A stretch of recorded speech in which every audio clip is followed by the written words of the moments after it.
Hi, this is Jaya. In this video, we shall see about the 100 Years' War. Though we call it as 100 Years' War, it was not continuously fought for 100 years and there were also many reasons for this 100 Years' War.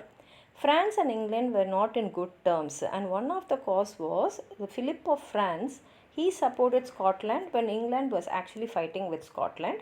And another reason was England and France. They were interfering in the internal affairs of Flanders because both of them were interested in that region. And above all, Edward III claimed the throne of France because he felt that he can be the king of France through his mother Isabel. Thus, the two countries were always in war for nearly 100 years. And the major event of the first stage of the war was the sea battle of the Flemish port of Sluis in 1340. And then they had a truce which followed for 6 years. And the second important battle was fought at Crecy in 1346, and England won in that war. And the leader of this war was King's eldest son, the Black Prince. He was called the Black Prince maybe due to the color of his armor. And in 1347, King Edward, he took Calais after a siege which lasted for 1 full year. And another important event was the Battle of Poitiers in 1358, in which the Black Prince defeated the French and took their king as a prisoner.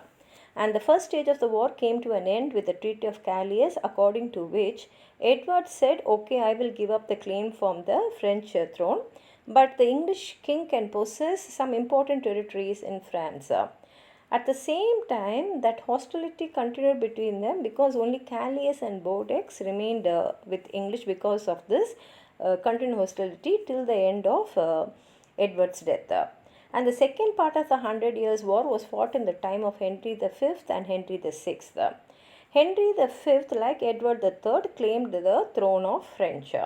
And in 1415, he led a well-trained army into France and won a battle at Agincourt. Then they signed a Treaty of Troyes in 1420, and according to it, Henry V was to marry the daughter of the French King Charles VI. And besides this, Henry would rule France in the name of Charles, who was mad, and after Charles' death, he would succeed the French throne. But this did not happen because both Henry V and Charles died within 2 years. So the baby son of Henry V was made the king of England and France. And against him was set up the Dauphin, the elder son of the dead French king. Fortunately for England, some of the powerful Frenchmen were supporting England, and therefore the English king remained powerful in France. Many French provinces fell into the hands of English, and by 1429 all that remained to the Dauphin was the fort of Orleans and the country around it. And even that was besieged by the English, and the French soldiers were on the verge of giving up hope when a miracle happened. The miracle happened in the form of a peasant girl named Joan of Arc, who was only 17 years old, and she was from eastern France. She infused courage into the soldiers who were demoralized by the frequent defeats. She took up the leadership of the French army and defeated the English in a pitched battle at Patay in 1429, and the Dauphin was duly crowned King Charles VII. But unfortunately for France, in one of the battles, Joan of Arc was taken prisoner by the Burgundians, and these Burgundians sold her to the English. The English accused her of witchcraft, and with the conveyance of the French Archbishop Costin, she was burned to death in the marketplace of Rouen on 29th May 1431. Everyone who watched the scene was touched by the courage with which she faced the death.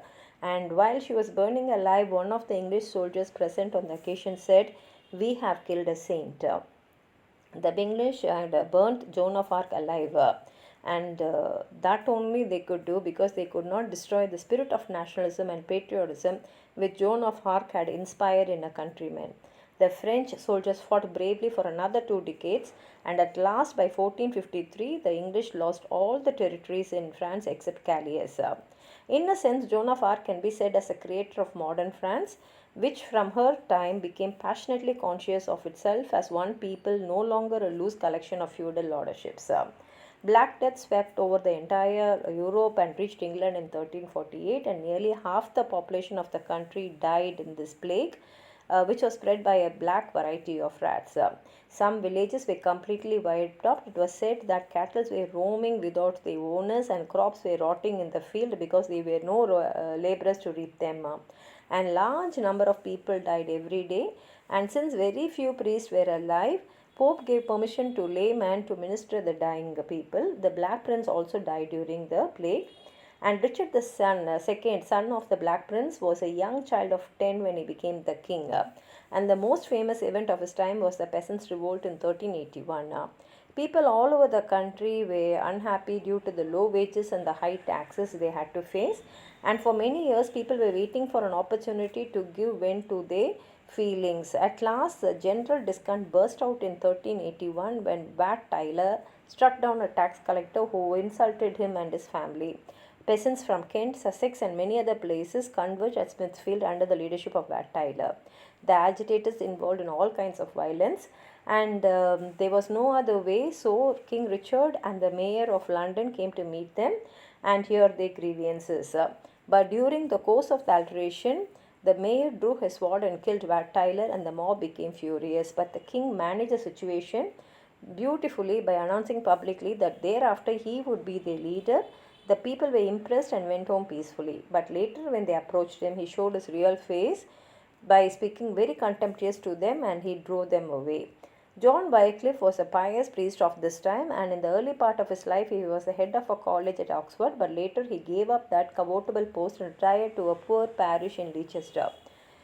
And he questioned the property of the church owning so much of material possessions, and he taught that church should give up her wealth and that clergy ought to live the simple life of poverty and devotion, the life of life lived by the apostles. Later on, he questioned the church's teaching on the doctrine of substantiation, the change of bread and wine at the communion into the body and blood of Christ. His followers were called Lollards or Babblers. His memorial work was the translation of Bible into readable English, which he accomplished in collaboration with his pupils. And towards the end of his life, he gave up his heretical teacher and died as a Catholic priest. Another important personality is Geoffrey Chaucer. Chaucer is rightly regarded as a father of English poetry, and his masterpiece Canterbury Tales consists of 24 tales.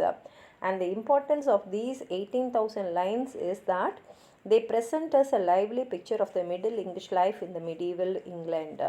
If you have anything more to add on to what I've said, please write it in the comment box.